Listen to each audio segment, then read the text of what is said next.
All right, let's get a check of the weather right now. Speaking of darkness, and we get an extra hour, so that's nice. Also, I'm very proud of myself. That's 2 newscasts that I said daylight saving time, not savings. You know, you've learned very well, Aaron. I did. Thank you for that. Yeah, as we go through our day tomorrow, we're going to have that 4:30 sunset. Daylight saving time is now gone, and we're going to be setting those clocks back, so make sure that you set them back before bed tonight. Our phones do it for us. The car, of course, all those clocks that you notice looking around that it doesn't say the right time, definitely get those changed before you head off to bed if possible. So that high pressure is in control tomorrow. A few less clouds than what we saw today, and it's going to be a little cooler tomorrow. We'll notice that waking up in the morning and then through our day, temperatures aren't going to rise quite as warm as what we did see today. And today was much cooler than what we saw yesterday with those record-breaking highs in the 70s. But the 70s are returning as we go into the middle of the week. A warm front lifts over, bringing in a few sprinkles,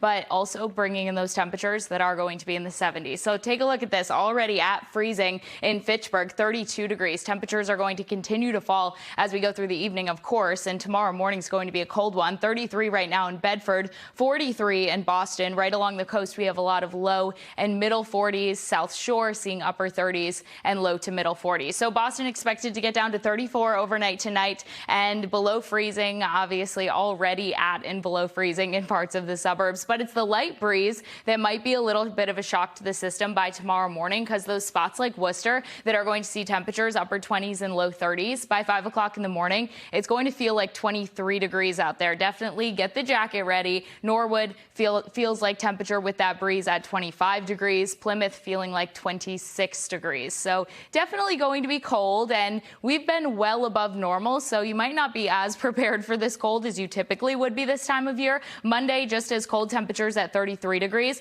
but then we'll see that warm front come in and bring in even warmer low temperatures as well. We'll have lows in the low 60s by the time that Wednesday rolls around, and high temperatures by then are going to be in the middle, even upper 70s in spots. So above normal temperatures are going to be around Tuesday through Thursday. After seeing Sunday and Monday a little bit on the cooler side, those above normal temperatures will be evening out though by the time that we go into next weekend. Although these bars are still red above normal, it's much closer to normal. That normal high for this time of year is at 56 degrees, and we'll be in those upper 50s for much of next weekend. So as far as tomorrow goes, we'll be seeing temperatures rising, upper 40s, low 50s, lots of sunshine around. Today there were a few clouds.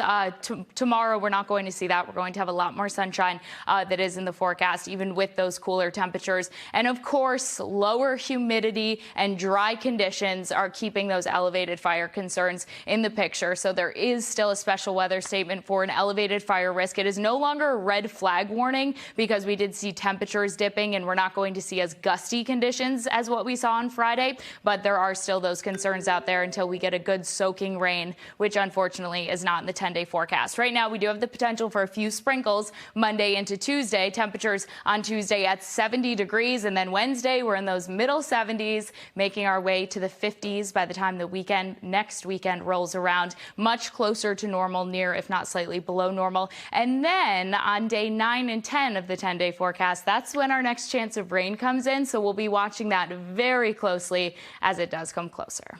All right, a real treat. Thank you, Sid.